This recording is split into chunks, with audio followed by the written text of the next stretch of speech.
Shalom, beloveds of the King. Praise Abba Yahuwah.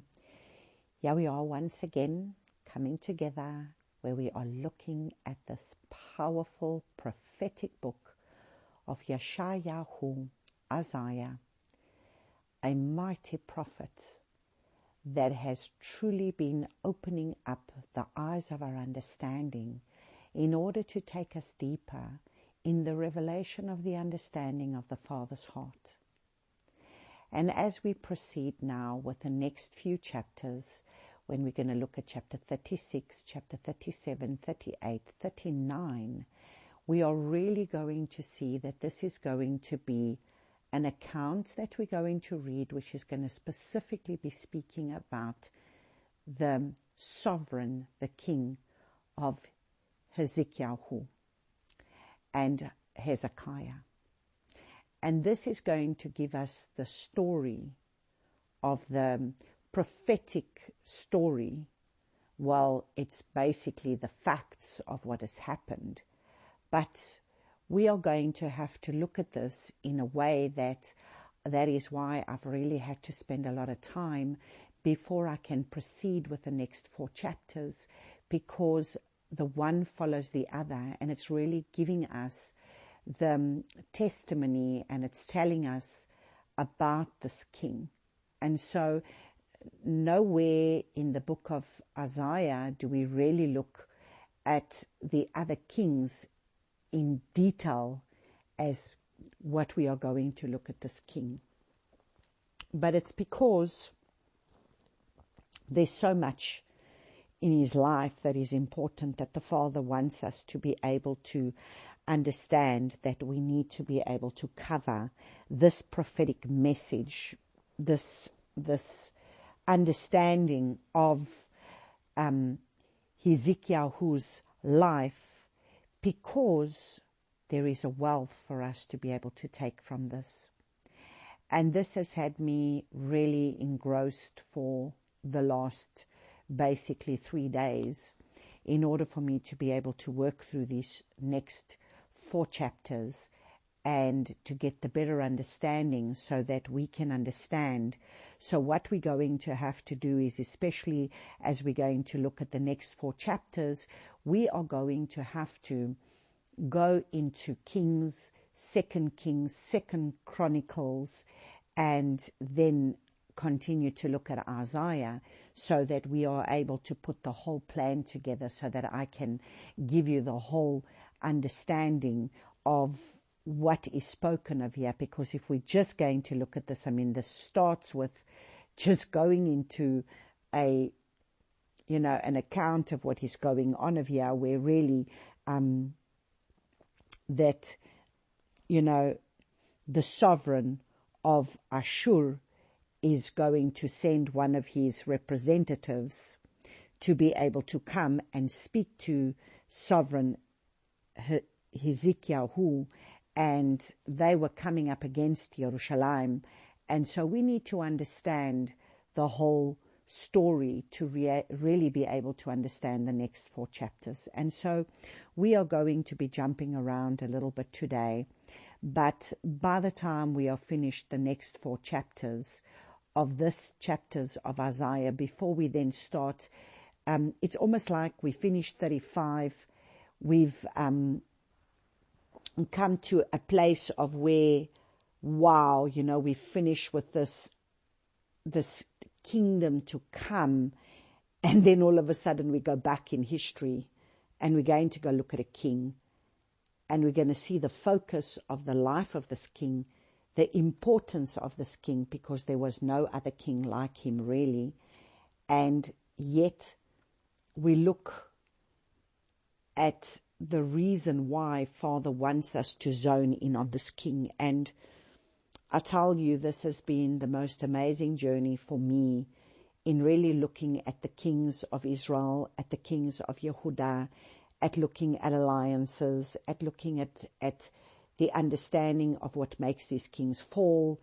And when you really look at everything, you really get a bigger picture of what Father is wanting to be able to present to us. And I think it's of the utmost importance that it just shows you how important it is to understand the kings, that the Father gives you kings, and then he gives you First Chronicles and Second Chronicles, repeating the kings.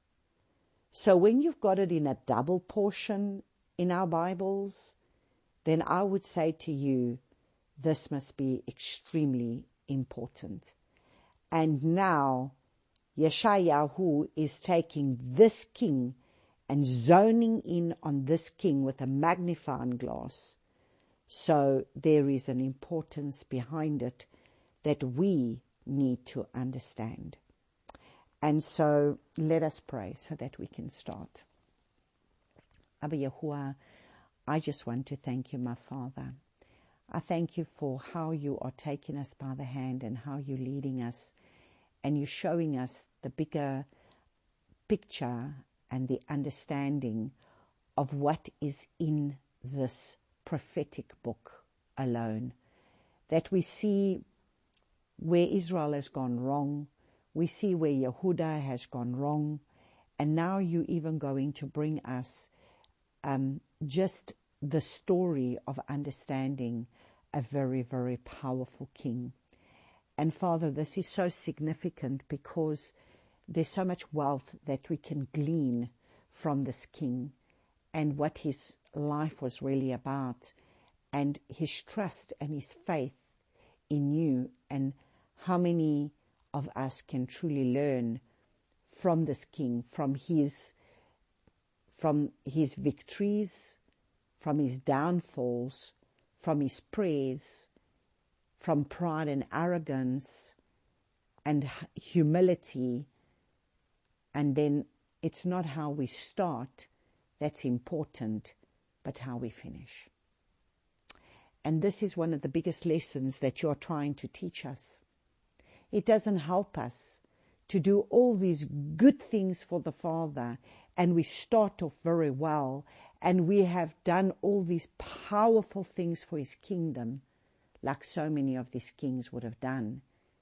And then they go into evil alliances, and then they fall by the wayside, and then eventually they do evil in the eyes of the Father. And so, Abba Yahuwah, I just want to thank you. I thank you that you've put in this Bible wealth, nuggets of gold.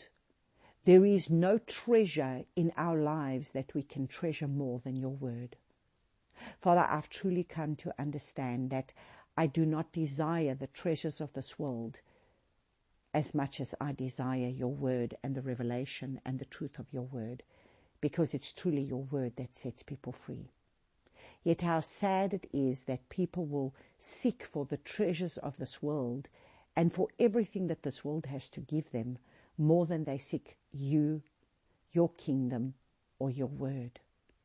And Father, I can only shudder to think, as I've read through the pages of these kings, to understand how futile that exercise is. How futile it is, because it's either going to get us sickness in our body, or it's either going to get us into destruction of where we're going to be killed by the enemy. And Father, there is so much for us to learn in all of this. And so I just want to thank you, Father.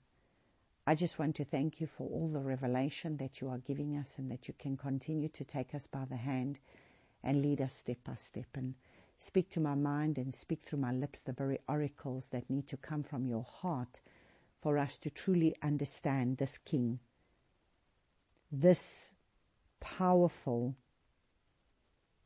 King, the sovereign, Yezikyahu. And so I thank you for this lessons, many lessons that you want to teach us. In the name of Yahushua, I pray this. Amen.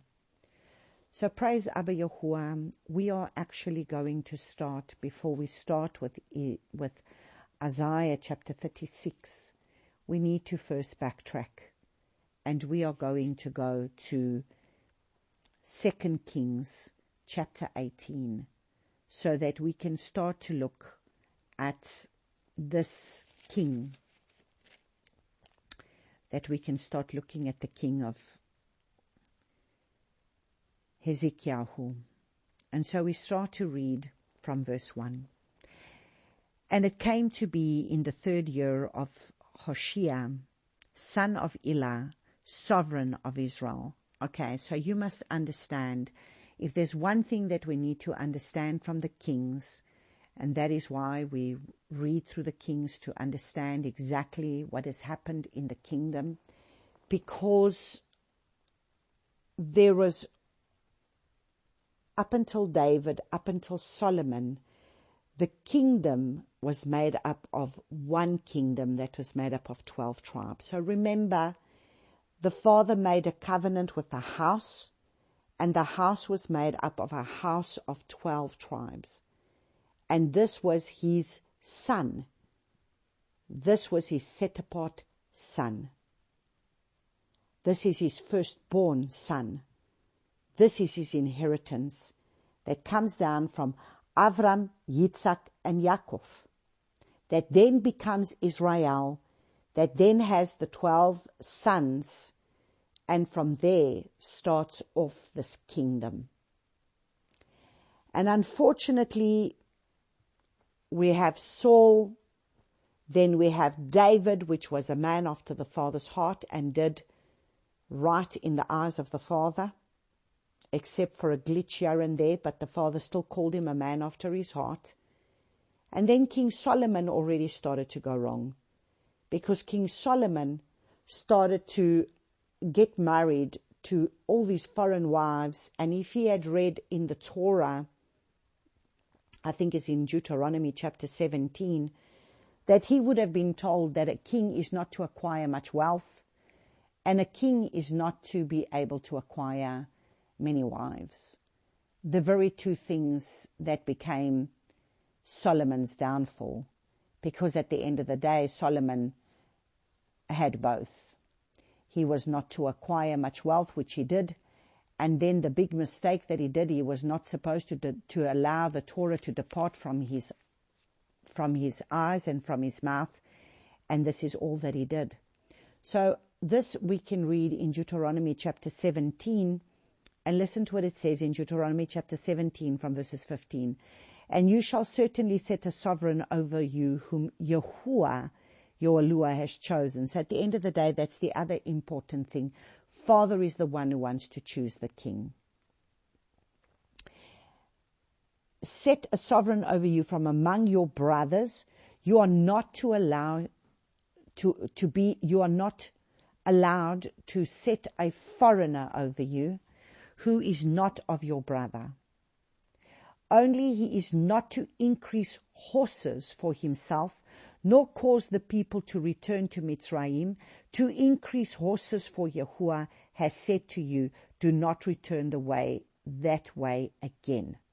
So to increase in horses and to increase in all of this, it was to increase in the wealth, and he was not to go that way. And he was not to allow them to return to Mitzrayim.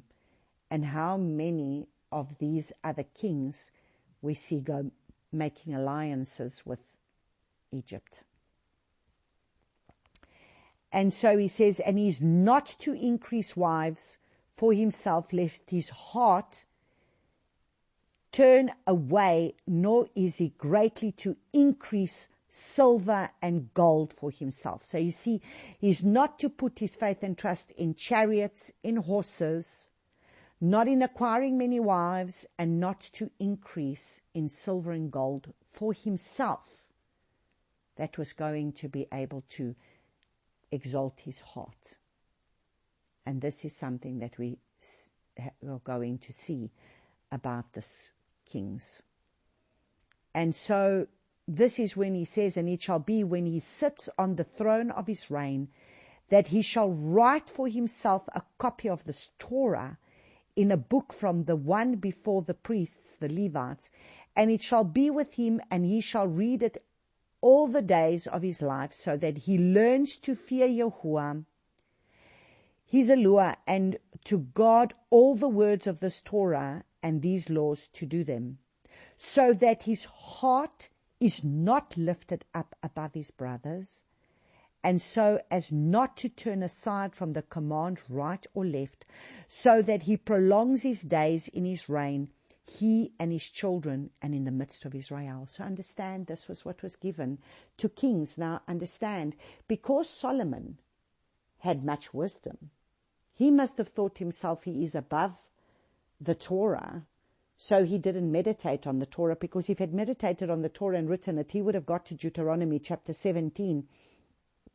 from verses 15 to 20, and he should have known that this was not what he was to do. But this is not what he did, because he had so much wisdom. He didn't even have a prophet that was speaking into his life like David had. So every single time the king did not have a prophet speaking into his life, it became very destructive for that king. But even when the prophets tried to speak to the kings, they would then have the prophets thrown in jail, because they did not want to hear what the prophets had to say if it stood against their plans, because at the end of the day, their hearts are filled with arrogance and pride. And this becomes very dangerous. And this is why David always had a prophet that was walking in his life. He first had Samuel, and then he had Nathan, that spoke into his life. But who did Solomon have? Nobody. And then eventually, from Solomon, his son, Rehoboam, takes over the kingdom. So up until Solomon, there is 12 tribes, there's one kingdom. But from Rehoboam, again, what did he learn from his father? He was about the temple taxes and the wealth. I mean, by this time, the temple has been built, and he still wanted to continue to charge the people temple taxes, because you see, this is the problem. It's the greed that gets the better of the people, or better of the kings at the end of the day. The greed gets the better of them. And so what happens is, he goes, and now he puts up the temple taxes and causes a split in the kingdom, because Jeroboam comes to him and says, please, we cannot afford to pay these temple taxes. By this time, King Solomon had built himself a beautiful, huge palace. He had the temple, and now he even needs to drink of goblets of gold. That's to the extent that he was now having to exalt himself. And so this brought about the split in the kingdom, and there's never been a unity in the kingdom since. And so from the time of King Rehoboam, Jeroboam splits the kingdom, goes up north, 10 tribes, and then Rehoboam takes the 2 kingdoms and is the northern. That was the northern kingdom. The southern kingdom, Rehoboam, is the southern kingdom, the 2 tribes of Judah and Benjamin. Those were the 2 tribes that made up the southern kingdom, and the other 10 tribes, basically, with Jeroboam making up the northern kingdom. And then from there, eventually, the northern kingdom, Jeroboam goes totally astray, starts to bring other days to be able to have feast days. Instead of him keeping the feasts of the Father in the 7th month, he starts to tell the people to keep it in the 8th month, because at the end of the day, he is wanting, he is now fearful. He wants to control the people so that the people do not go and worship in the temple in Jerusalem for the feasts. And so he builds a temple in Beit El, and eventually he goes all the way north and builds another temple further north in Tel Dan.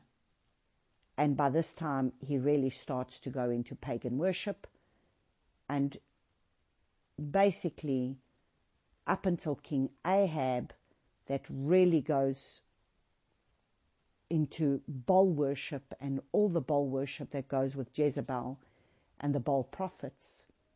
And so more and more, the kingdom of Israel has gone astray.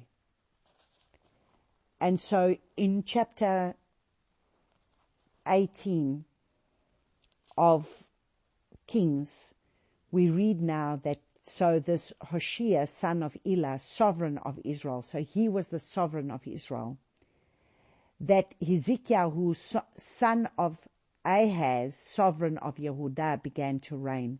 So in the 3rd year of Hoshea, so Hoshea, son of Elah, was already reigning his 3rd year in the kingdom of Israel, when Hezekiah then becomes king and he starts reigning over Judah. So these are the 2 kings, Hoshea and Hezekiah. So Hoshea, he is the king over Israel, and Hezekiah is the king over Judah. He was 25 years old when he began to reign, and he reigned 29 years in Jerusalem. And his mother's name was Abi, but it's not Abi, it was actually Abiyah, because if we have a look at Chronicles, in Chronicles it tells you that her name was Abiyah. Chronicles chapter 29. I don't know why these people change these words in the Bible, because it's Abiyah, and Yah, it's just Abi. So in this one it says Abi, but at the end of the day her name was Abiyah, and she was the daughter of Zechariah. And so there is another thing that I have discovered in these kings. The mother makes all the difference, because I don't know why they mention the mother. But obviously the mother must have been a Yah-fearing woman that was training her child up according to Proverbs chapter 31, because in Proverbs chapter 31, and that is why Isaiah makes it very clear that a mother, a woman, is very important to be able to stand in her place in prayer, and she's going to make all the difference in the nurturing of the home when the time comes for her to be able to raise her children, because she's the one that's imparting into those children while the father is out at work. And so for the first few years of that child's life, it is so important that the mother is there to be able to pray over the child, to train up a child in the way that he is to go in Yahuwah, so that he doesn't depart from the Father.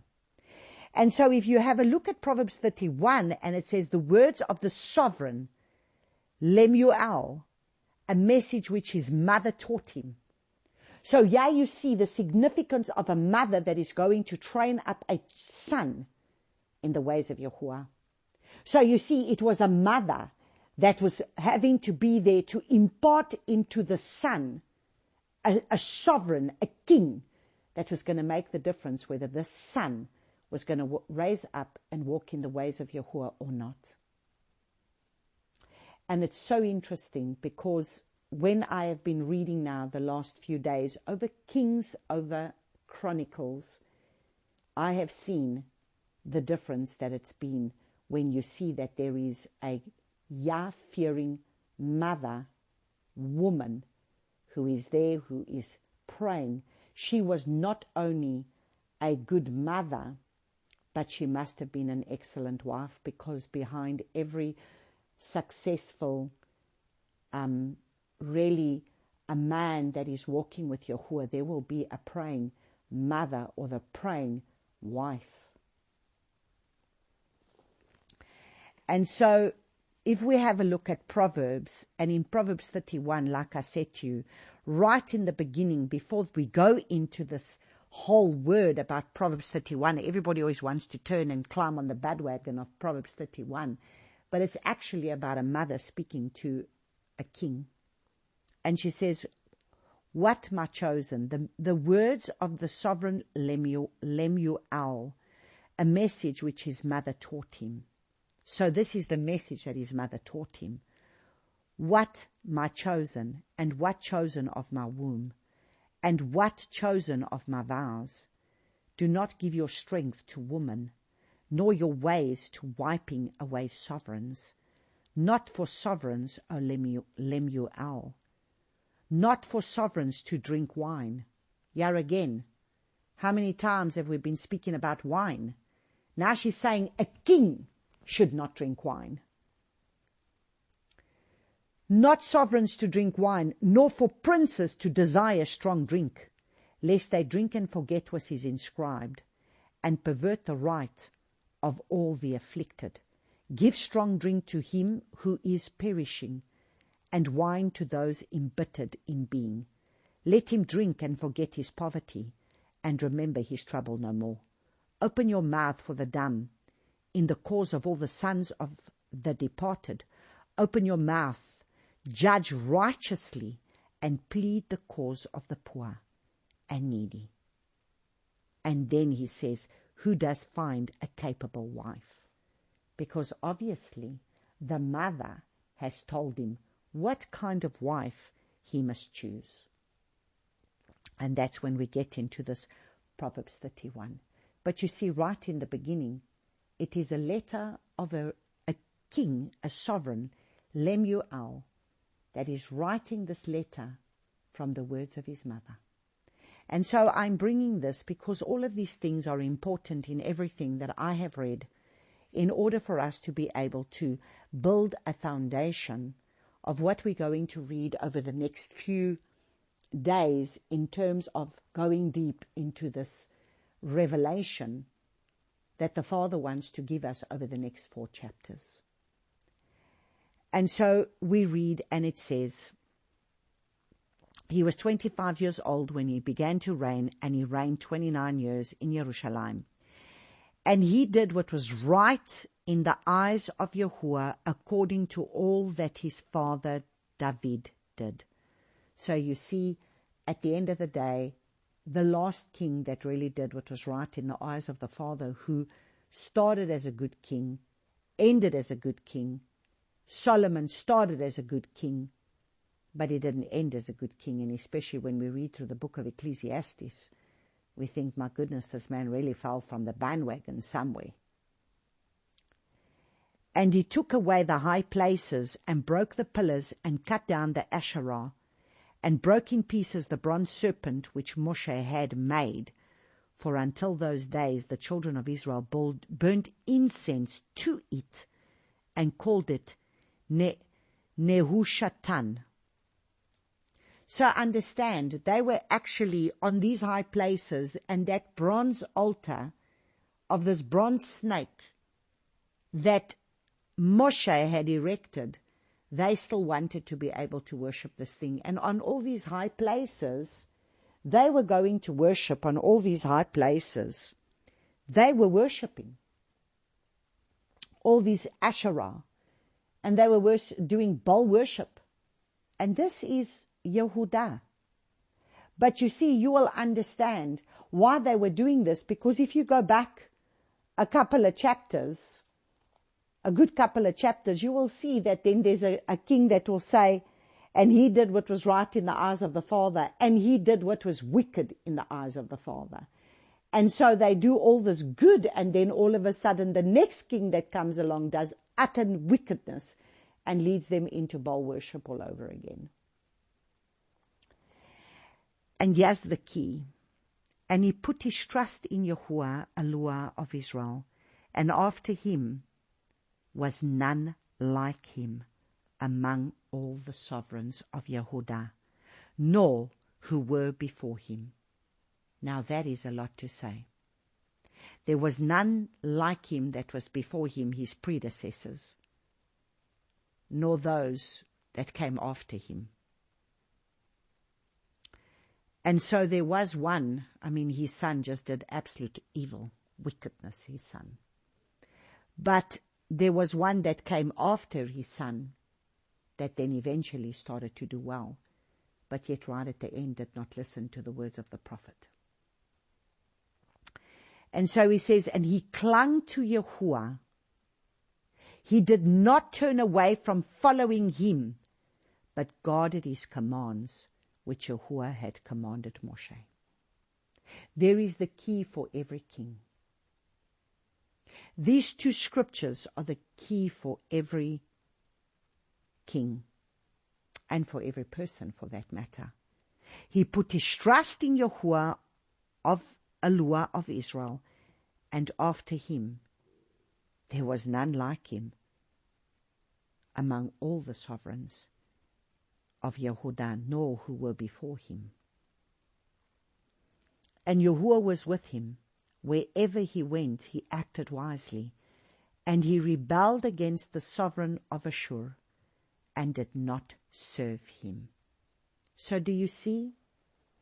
He wasn't going to listen to the sovereign of Ashur and his threats and the way he was going to speak up against him. And so we had to build a foundation over here so that we have to build a foundation before we can really go into chapter 36. We have to build a foundation because this is what we are busy doing now. We are busy building a foundation because by the time we get to chapter 36, we must have built a foundation.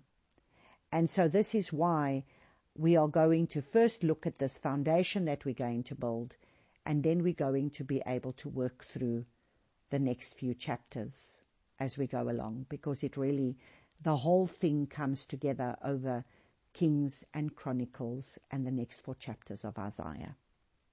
And so the next we're going to look at 2 Chronicles. So let's go to Chronicles, 2 Chronicles chapter 29, so that we can have a look at the inception of Hezekiah. And so chapter 29, 2 Chronicles chapter 29, verses 1, it says, Hezekiah began to reign when he was 25 years old, and he reigned 29 years in Jerusalem, and his mother's name was Abiah, and the daughter of Zachariah. So she was Abiah. So you see already there she carried the name of Yahuwah, and she was married. She was the daughter of Zachariah, which I can tell you now, he could very well have been a priest. And he did what was right in the eyes of Yahuwah, according to all that his father David did. So there we see, he did right in the eyes of Yahuwah, according to his father David. And in the first year of his reign, in the first new moon, so imagine, he just starts reigning in his first year of his reign. In the first new moon, he opened the doors of the house of Yahuwah and repaired them. So by this time, the temple had been desecrated. The temple was not being used because the kings before that had been rather wicked and they'd gone astray, and they were worshipping on the high places to the Asherah and the Baal worship that was going on the high places. So why would they need the temple? And so he went and he opened the doors of the house of Yahuwah and repaired them, and brought in the priests and the Levites and gathered them in the open place to the east. So you see, he knew that he needed to gather the priests and he needed to gather the Levites, and he gathered them in the open place to the east. And he said to them, listen to me, O Levites, now set yourselves apart. So do you understand?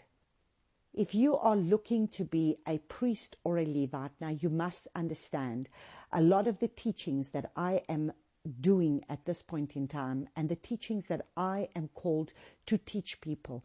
That's why many people say that the messages that I bring is a very hard message. It's not for the average person that is out there, because the Father said to me, you are to gather my priests.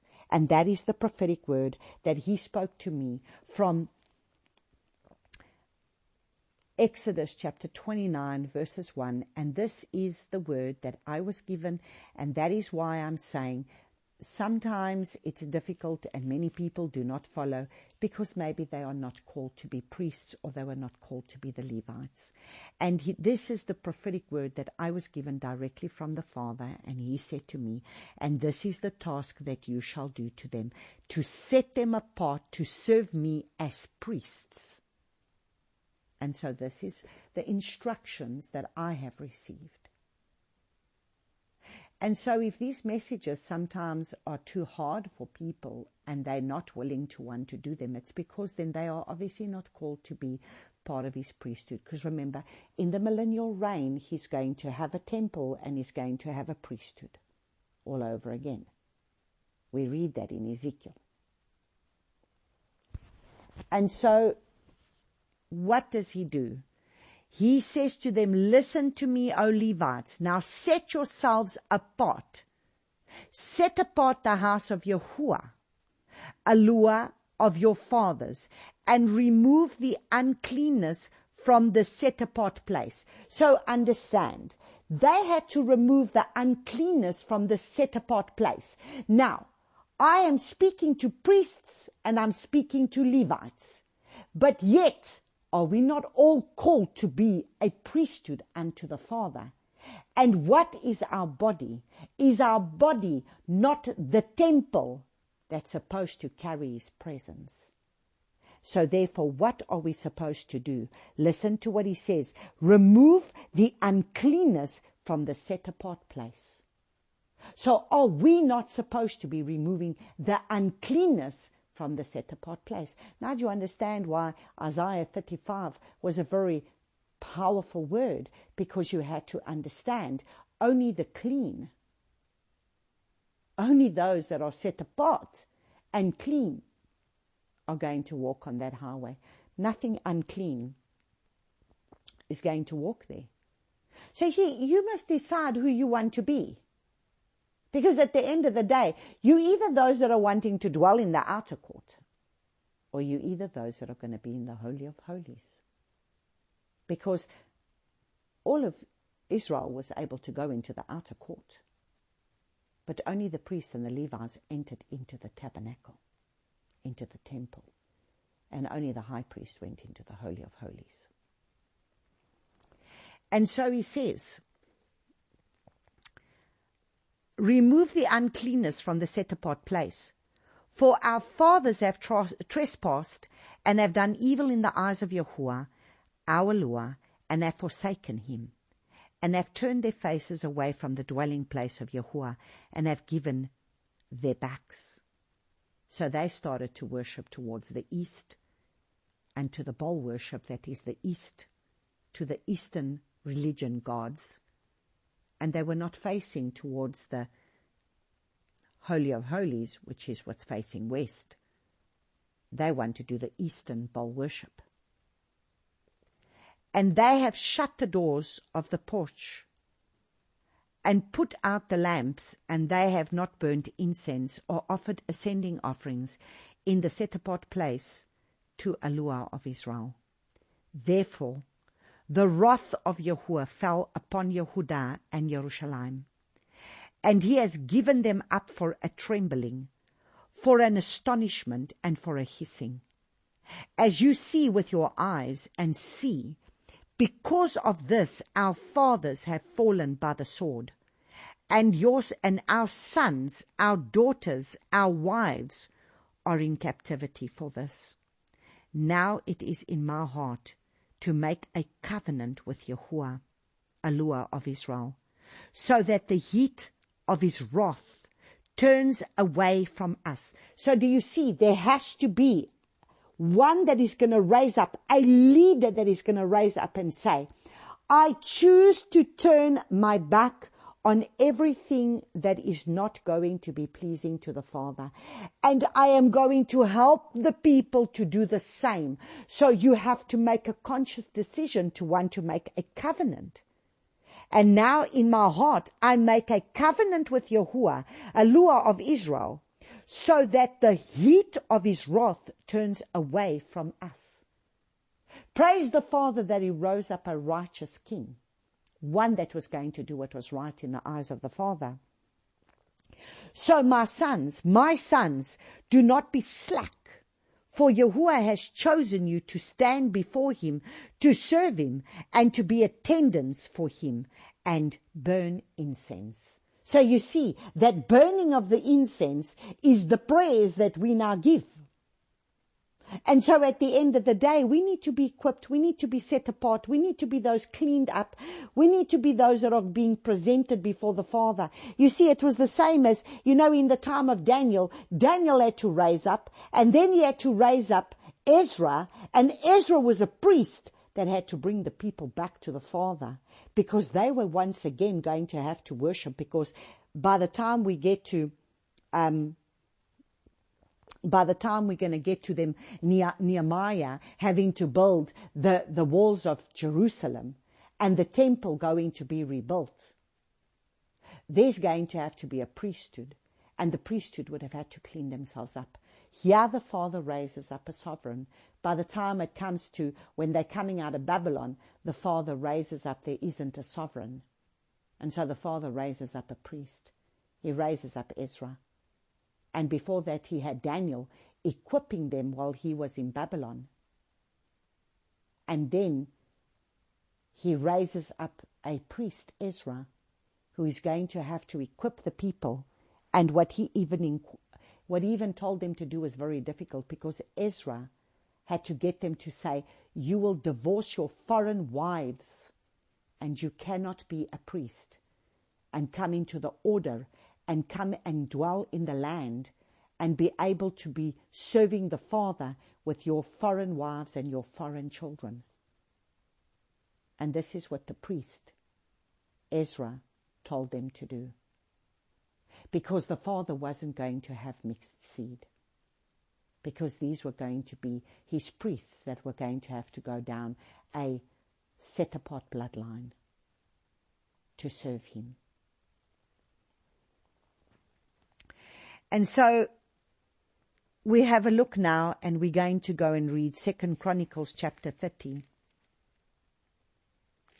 So in 2 Chronicles chapter 30, look and see what he does. So you can actually go and read the whole of chapter 29, the whole of chapter 30.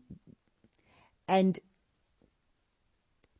so basically what happens is King Hezekiah, what he does is he starts to be able to restore the temple worship. He starts to restore the offerings, and he restores the temple worship. He restores everything. And if we actually look at let's just quickly look at verse 29, verses 17. Listen to what he says. Okay, let's just look at from verse 15. Ezekiel 29 from verses 15. And they gathered their brothers and set them apart and went according to the command of the sovereign at the words of Yahuwah to cleanse the house of Yahuwah. And the priests came into the inner part of the house of Yahuwah to cleanse it, and brought out all the uncleanness they found in the hekel of Yahuwah to the courtyard of the house of Yahuwah. Then the Levites received it to take it outside of the Wadi Kidron. And they began to set apart on the first day of the first new moon, and on the 8th day of the new moon they came to the porch of Yahuwah, and they set apart the house of Yahuwah in 8 days, and on the 6th day of the first new moon they had finished. So, on the first new moon. So when people still want to say that the new year begins in September, where your Bible tells you that it's the 7th month, please do not be led astray by this Jewish calendar that tells you that the first month is the 7th month and the 7th month is the first month. That is absolute, utter rubbish, because you do not see that in this Bible. You will not read that in this Bible. Nowhere in this Bible will it tell you that the Feast of Trumpets is the beginning of a new year. Nowhere. And nowhere is it called Rosh Hashanah. It's not the head of the year. This is the new year. This is the first new moon. It's the new moon of the new month. of the new year, which is what was given to Moses in Exodus chapter 12, that we will cover on Tuesdays as we are teaching about Exodus on Tuesdays. And we are going to cover this extensively again. And so he says, and for 8 days, and on the 17th day of the first new moon, they had finished. And this was already at the time of Passover. But they couldn't keep a Passover. This was this was at the time of Passover. So on the 16th day,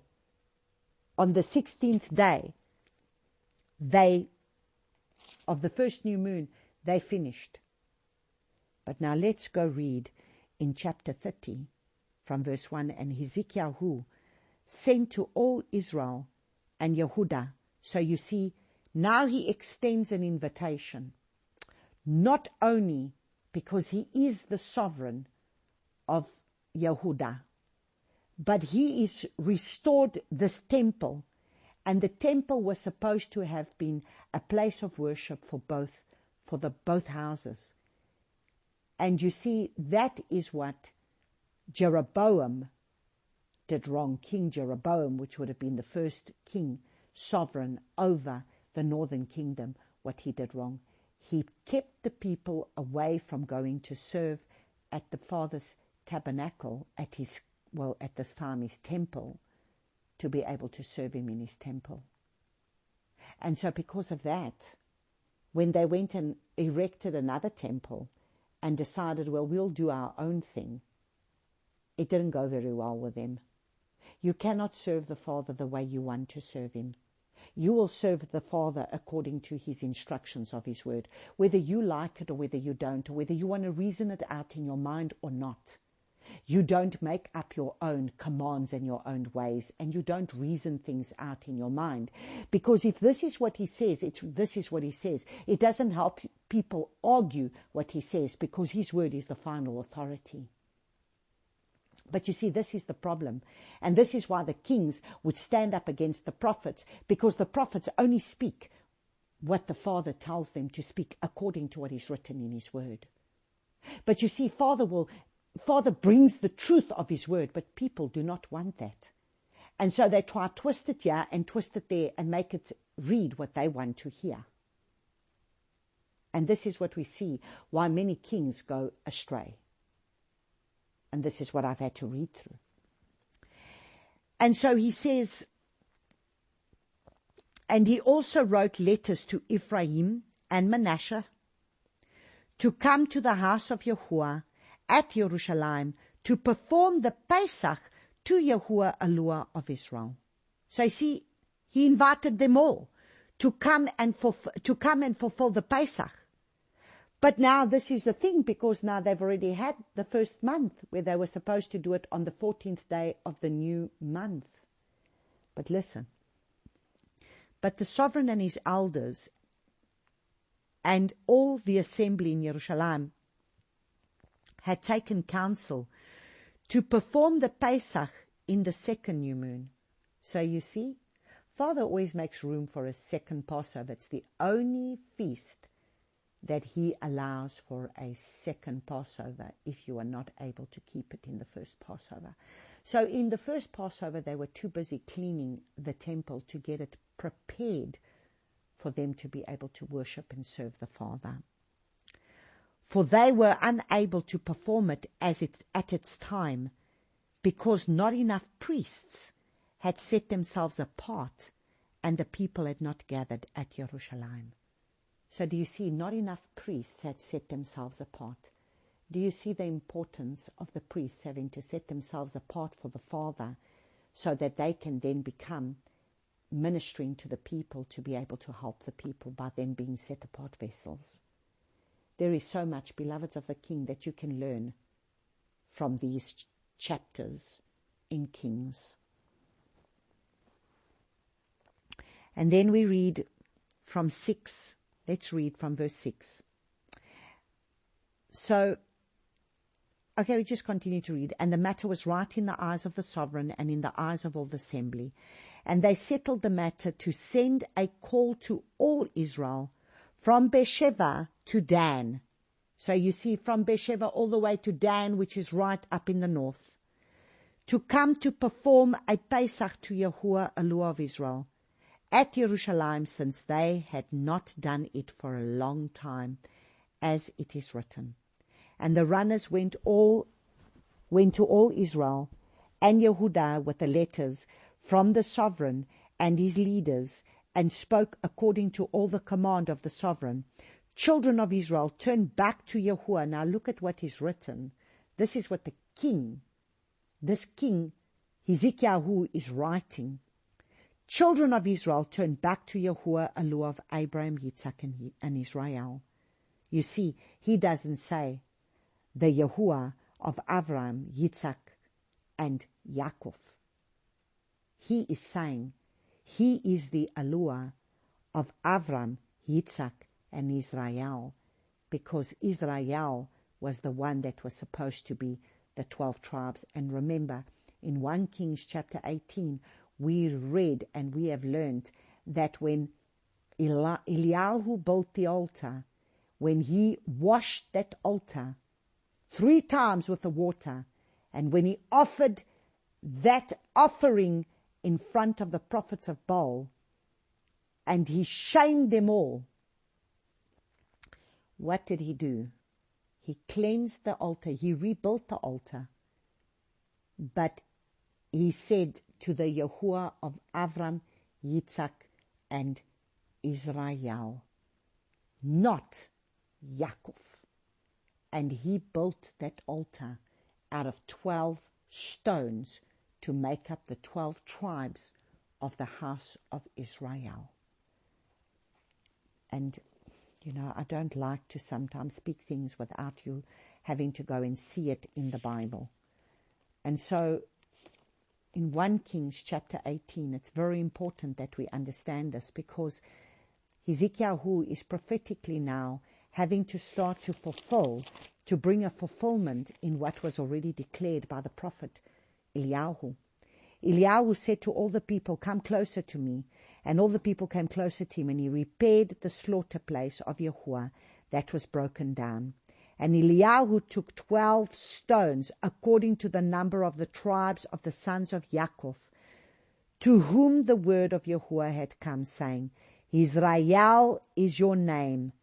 And with the stones he built the slaughter place in the name of Yahuwah. And he made a trench around the slaughter place large enough to hold 2 seahs of seed. And then he washes it.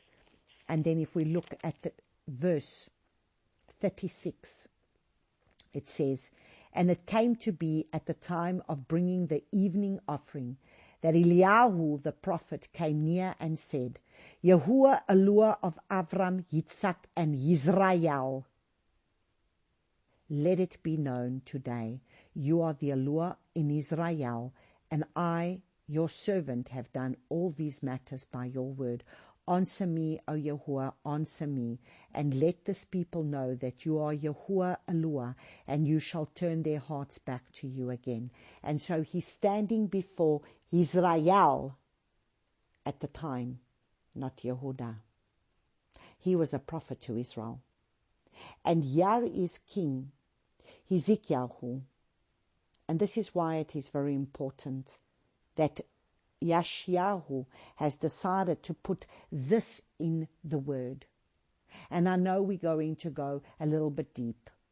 And I know that we have to build a foundation, because there is a reason why this prophet has put this in the Bible, in his prophetic book. Because this was already what Hezekiah was trying to do. And so he said, children of Israel, turn back to Yahuwah, Elohim of Abraham, Yitzhak, and Israel. The same thing that the prophet Eliyahu spoke, and the altar that he built.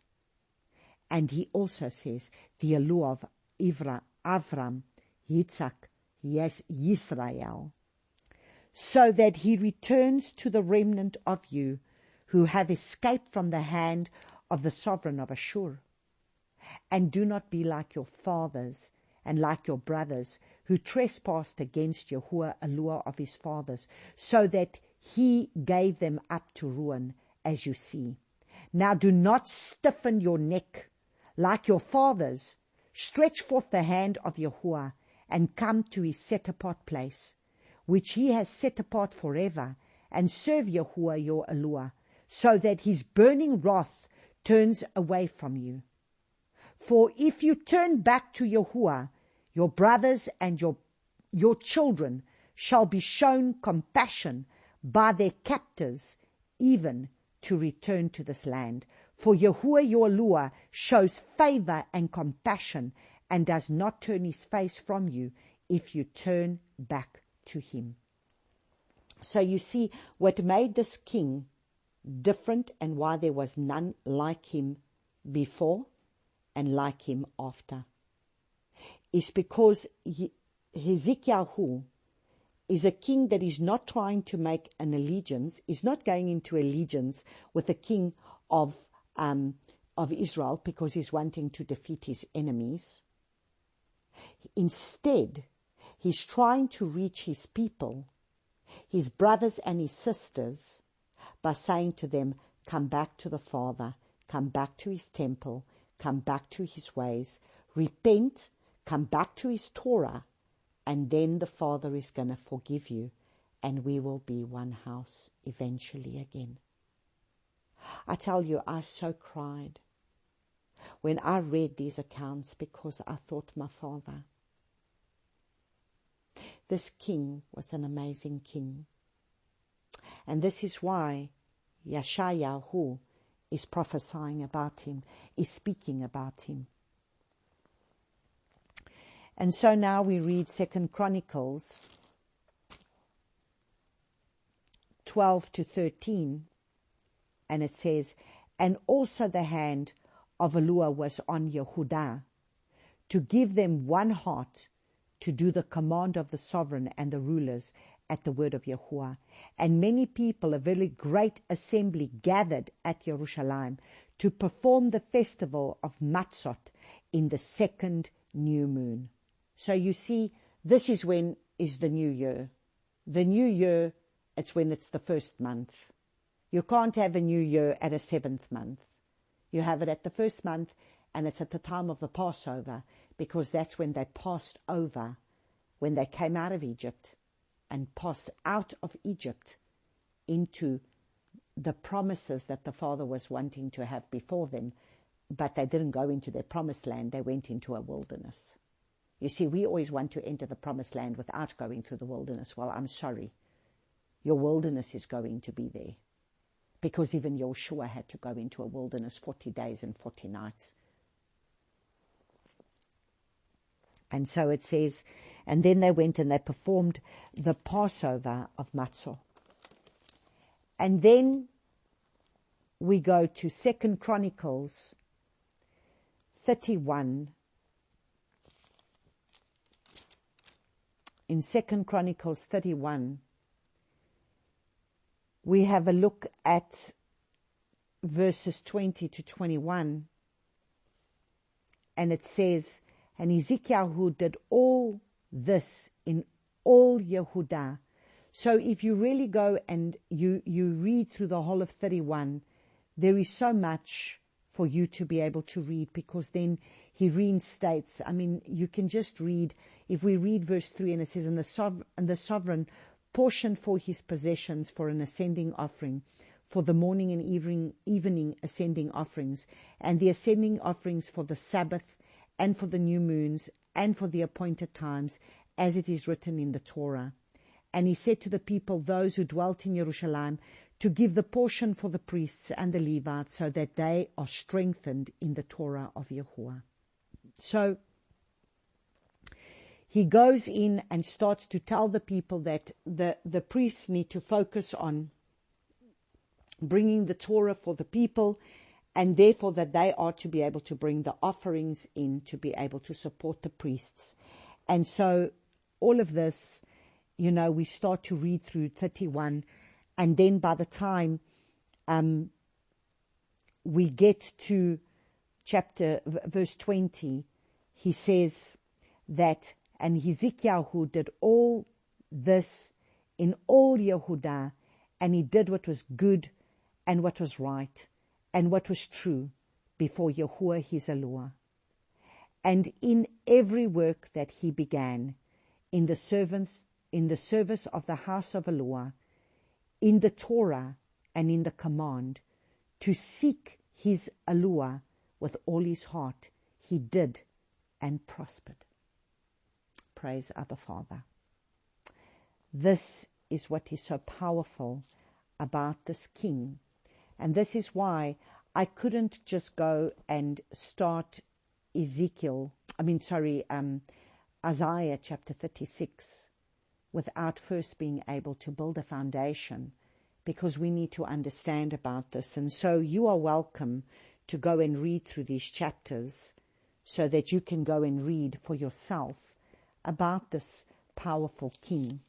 And so if you read, I started reading first Chronicles before I went and read Kings, because Father started me first in Chronicles.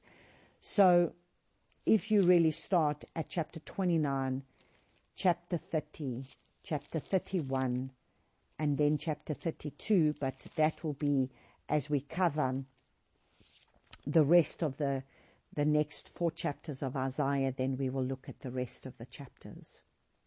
And so praise Abba Yahuwah, we will then be able to now look at chapter 36 and chapter 37 with a foundation having been laid, because without me laying a foundation, it is very difficult for us to be able to go forward, because you need to know who this king is. You need to know what was the role of this king. You need to know the importance of this king. You need to know why the Father really, and the arrogance and the pride that you're going to be seeing going on of here. And you need to understand the history behind it, because otherwise, if I had not gone and done all this studying that I've done now, I would have misinterpreted the scripture of chapter 36 completely. And so I really praise Abba Yahuwah for having given me the understanding and the insight to be able to read through all of this. And I am so grateful to Abba, because truly I've learned a wealth of revelation just by working through this. So we praise Abba, and then we will continue with chapter 36 in another lesson. May Abba bless you all. Shalom, shalom.